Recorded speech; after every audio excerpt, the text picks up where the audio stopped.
অনেক তো বাবার বাড়ি বেড়ালাম, এখন তো নিজের বাসায় চলে আসার পালা। তো চলেও এসেছি। আর চলে আসলেই তো আর হবে না, দেখা গেছে তো সংসারের অনেক কাজকর্ম পড়ে আছে, সেগুলোও শেষ করে নিতে হবে। আসলে যতই বেড়াই না কেন, নিজের সংসারের কাজ কিন্তু সব কিছুই এলোমেলো হয়ে থাকে। বিশেষ করে এজন্যই আমার হচ্ছে বেড়াতে একেবারেই ভালো লাগে না। তার কারণ হচ্ছে ঘর দুয়ার একদম অপরিষ্কার অপরিচ্ছন্ন হয়ে থাকে, যেটা আমি একেবারেই পছন্দ করি না।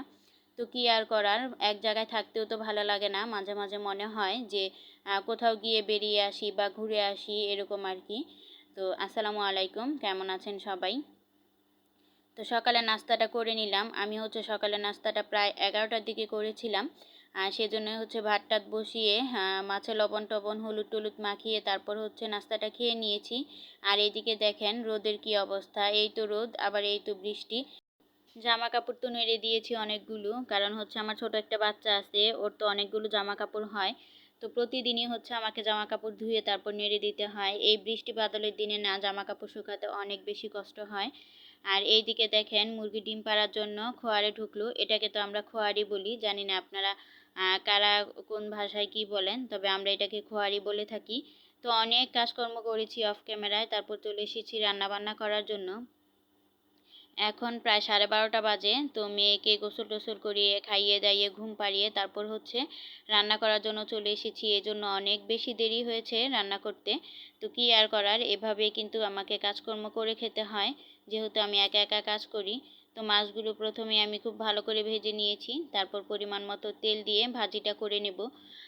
ভেন্ডি ভাজি কারা খেতে পছন্দ করেন চাইলে কিন্তু ছোট্ট একটি কমেন্ট করে জানিয়ে দিতে পারেন। আমার কিন্তু বেশ পছন্দ।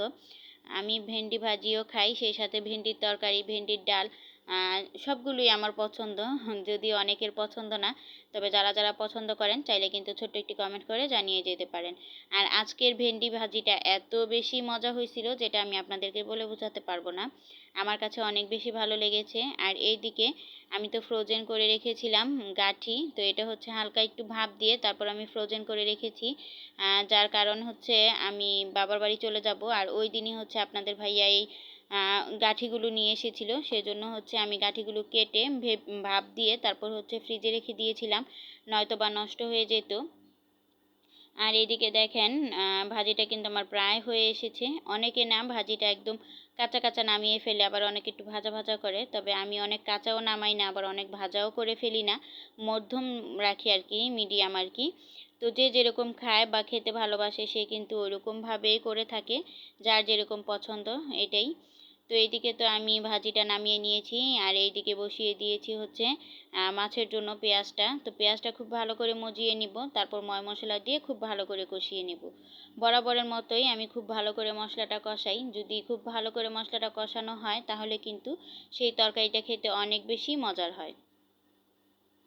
তো এইদিকে আমি খুব ভালো করে মশলাটা দিয়ে নেড়ে চেড়ে নিব, আর অল্প একটু পানি দিয়ে খুব ভালো করে কষিয়ে নিব।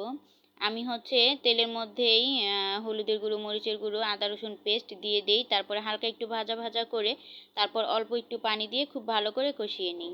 কারা কীভাবে রান্না করেন, আর যারা আমার মতো এভাবে রান্না করেন তারা চাইলে কিন্তু ছোট্ট একটু কমেন্ট করে আমাকে জানিয়ে দিতে পারেন। এইদিকে দেখেন আমার গাঠিগুলো কিন্তু বরফ ছাড়েনি, তো এই অবস্থায় আমি দিয়ে দিব। এই অবস্থায় দিয়ে নাড়াচাড়া করে হালকা একটু পানি দিয়ে দিব, এতে করে না সবগুলো বরফ ছুঁড়ে মানে একদম খুব ভালো হয়ে যাবে। আচ্ছা, যারা এই পর্যন্ত আমার ভিডিওটা দেখেছেন, একটু হলেও যদি ভালো লেগে থাকে চাইলে কিন্তু আমার ভিডিওতে একটি লাইক করে যেতে পারেন। আর যদি খুব বেশি ভালো লেগে যায় চাইলে কিন্তু আমার চ্যানেলটিকে সাবস্ক্রাইব করে আমার চ্যানেলের পাশেই থেকে যেতে পারেন। এদিকে তো আমার কষিয়ে নেওয়া হয়ে গিয়েছে গাঠিগুলো। এখন আমি দিয়ে দিব ঝোলের পানি, পরিমাণ মতো ঝোলের পানি দিয়ে বলক চলে আসা পর্যন্ত অপেক্ষা করব। তারপর হচ্ছে ভেজে রাখা মাছগুলো দিয়ে দিব। খুব ভালো করে রান্না করে যতটুকু পরিমাণে ঝোল কমানোর থাকবে অতটুকু কমিয়ে তারপর হচ্ছে নামিয়ে নেব। গাঠির তরকারি কে কে পছন্দ করেন, আমি কিন্তু বেশ পছন্দ করি। আজকের ভিডিওটা এখানেই শেষ করে দিব। আল্লাহ হাফেজ, আসসালামু আলাইকুম।